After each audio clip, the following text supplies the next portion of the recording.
नमस्कार, ये आकाशवाणी है। अभी आप साम शर्मा से समाचार सुनेंगे।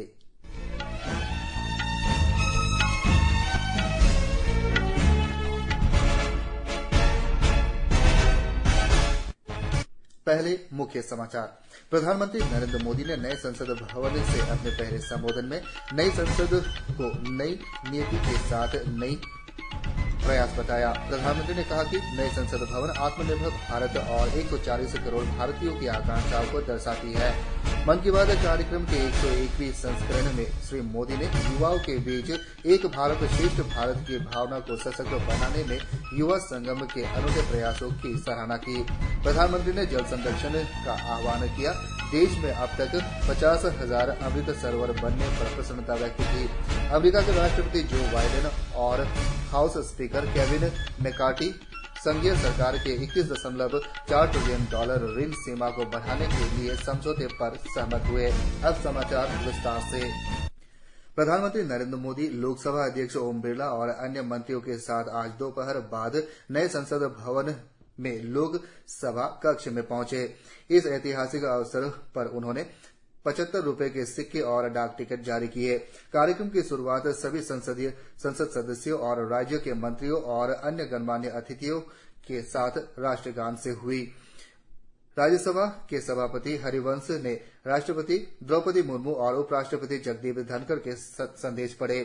श्री हरिवंश ने कहा कि आज का दिन अत्यंत महत्वपूर्ण है और यह अमृतकाल में प्रेरणा का स्रोत सिद्ध होगा। उन्होंने कहा कि यह अत्यंत प्रसन्नता का विषय है कि प्रधानमंत्री नरेंद्र मोदी के नेतृत्व में आधुनिक संसद भवन का निर्माण 2.5 वर्ष से भी कम समय में किया गया है। इससे पहले प्रधानमंत्री नरेंद्र मोदी ने आज सुबह नवनिर्मित संसद भवन राष्ट्र को समर्पित किया। उन्होंने सुबह 7:20 पर नए संसद भवन पहुंचकर महात्मा गांधी की प्रतिमा पर पुष्पांजलि अर्पित की।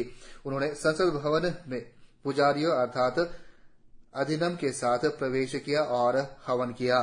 श्री मोदी ने लोकसभा अध्यक्ष ओम बिरला के साथ मिलकर सेंगोल को स्थापित किया और पट्टिका का अनावरण कर संसद भवन का उद्घाटन किया। इसके बाद श्री मोदी ने नए संसद भवन के निर्माण में शामिल लोगों को सम्मानित किया। प्रधानमंत्री नरेंद्र मोदी ने और लोकसभा अध्यक्ष ने सर्वधर्म प्रार्थना सभा में भी हिस्सा लिया। इसमें केंद्रीय मंत्री अमित शाह, डॉक्टर जितेंद्र सिंह, राजनाथ सिंह, अश्विनी वैष्णव, अनुराग सिंह ठाकुर, डॉक्टर मनसुख मांडविया, प्रहलाद जोशी और भारतीय जनता पार्टी अध्यक्ष जेपी नड्डा भी शामिल हुए। नए संसद भवन अमृत आत्मनिर्भर भारत की भावना का प्रतीक है, जिसे रिकॉर्ड समय में उच्च गुणवत्ता के साथ निर्मित किया गया है। इस भवन में भारत की गौरवशाली लोकतांत्रिक परंपराएं और संवैधानिक मूल्य समृद्ध होंगे। यह भवन की अत्याधुनिक तकनीक से सहयोग से सदस्यगण अपना काम बेहतर तरीके से कर सकेंगे। प्रधानमंत्री नरेंद्र मोदी ने इस भवन की आधारशिला 10 दिसंबर 2020 में रखी थी। नए संसद भवन 65,000 वर्ग मीटर पर बना है। त्रिकोण आकार के कारण इसमें स्थान की अधिकतम उपयोग हुआ है। लोकसभा कक्ष में 878 सीटें हैं और इसके विषय वस्तु राष्ट्रीय पक्षी मोर पर आधारित है। राज्यसभा कक्ष में 384 सीटें हैं और यह राष्ट्रीय पुष्प कमल के थीम पर आधारित है। संसद के संयुक्त सत्र के लिए लोकसभा कक्ष में 1272 सीटों की व्यवस्था है। इस भवन के कार्यकाल नवीनतम तकनीक और दृश्य श्रव्य प्रणाली से सुसज्जित है। इस भवन के संविधान कक्ष में नागरिकों को लोकतंत्र के केंद्रीय बिंदु के रूप में रखा गया है। नए सेंट्रल लाउंज के साथ अब खुला प्रांगण भी है। पर्यावरण अनुकूल इस भवन की पॉलीथीन रेटिंग की गई है और यह पर्यावरण के प्रति भारत की प्रतिबद्धता का प्रतीक है।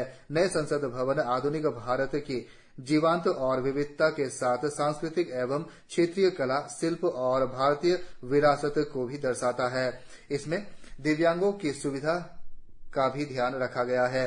वास्तुकला का यह अद्भुत उदाहरण देश की प्रगति की गौरवपूर्ण प्रतीक है। इसकी भव्य संरचना प्रगति और राष्ट्र के विकास की भावना को प्रतिबंधित करती है। प्रधानमंत्री नरेंद्र मोदी ने युवाओं में एक भारत श्रेष्ठ भारत की भावना को ताकत देने के लिए युवा संगम के अनूठे प्रयासों की सराहना की है। आज आकाशवाणी से मन की बात कार्यक्रम में राष्ट्र को संबोधित करते हुए उन्होंने कहा कि देश की एकता और विविधता को ध्यान में रखते हुए शिक्षा मंत्रालय ने इसकी पहल की है। इस कार्यक्रम की पिछली कड़ी में श्री मोदी ने काशी तमिल संगम और सौराष्ट्रीय तमिल संगम की चर्चा की थी। श्री मोदी ने कहा कि युवा संगम का उद्देश्य लोगों के बीच संपर्क को बढ़ावा देना और देश के युवाओं को एक दूसरे के साथ परस्पर घुलने मिलने का अवसर प्रदान करना है।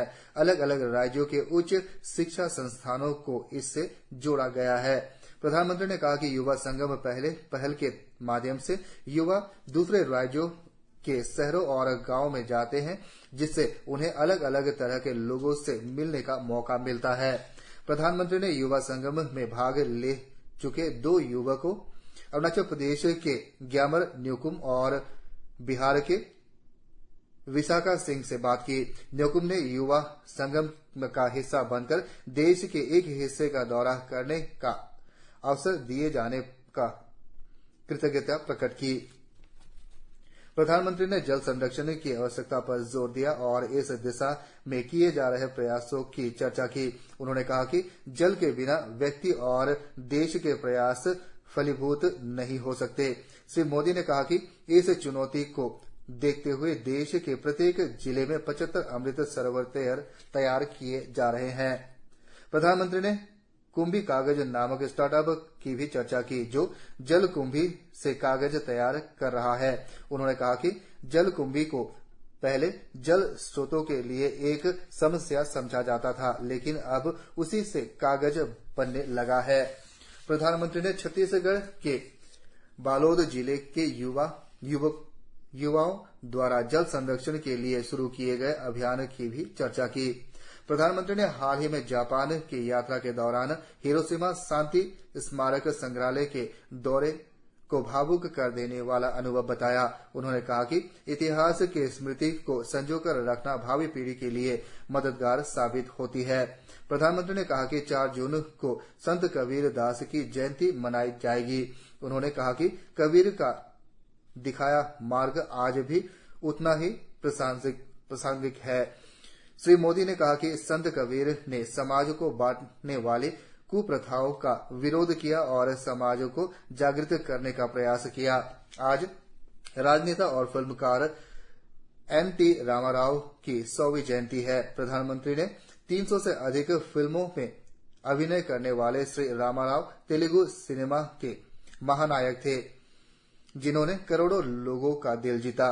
श्री मोदी ने श्री एन.टी. रामाराव को श्रद्धांजलि देते हुए कहा कि श्री रामाराव ने फिल्म जगत के साथ साथ राजनीति में भी अपनी अलग पहचान बनाई।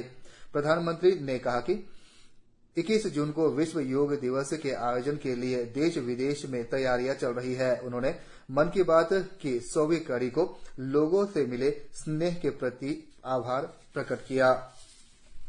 अमेरिका के सरकार की ऋण सीमा 31 ट्रिलियन से बढ़ाने के मुद्दे पर राष्ट्रपति जो बाइडेन और अमेरिकी संसद के अध्यक्ष तथा रिपब्लिकन पार्टी के केविन मैकार्टी के बीच सैद्धांतिक सहमति बन गई है। इस मुद्दे पर दोनों के बीच कई महीने से गतिरोध बना हुआ था। इस समझौते से देश की अर्थव्यवस्था को अस्थिर होने से बचाया जा सकेगा। हालांकि अभी इस सहमति पर कांग्रेस की मंजूरी मिलनी बाकी है। अमेरिकी वित्त विभाग ने आगाह किया था कि ऋण सीमा 5 जून तक न बढ़ाए जाने पर वित्तीय अस्थिरता पैदा हो सकती है। राष्ट्रपति बाइडेन ने इस समझौते को एक महत्वपूर्ण कदम बताया। उधर मैकार्थी ने कहा कि यह समझौता अमेरिकी जनता के हित में है, लेकिन इसे कार्य रूप देने के लिए अभी बहुत कुछ किया जाना बाकी है। नेपाल के प्रधानमंत्री पुष्प कमल दाहाल प्रचंड प्रधानमंत्री नरेंद्र मोदी के निमंत्रण पर 31 जून से 3 जून 31 मई से 3 जून के बीच भारत की आधिकारिक यात्रा पर रहेंगे। दिसंबर 2022 में पदभार संभालने के बाद यह उनकी भारत की पहली द्विपक्षीय यात्रा है। उनके साथ एक उच्च स्तरीय प्रतिनिधि मंडल भी भारत आएगा। इसी के साथ यह समाचार बुलेटिन समाप्त हुआ। नमस्कार।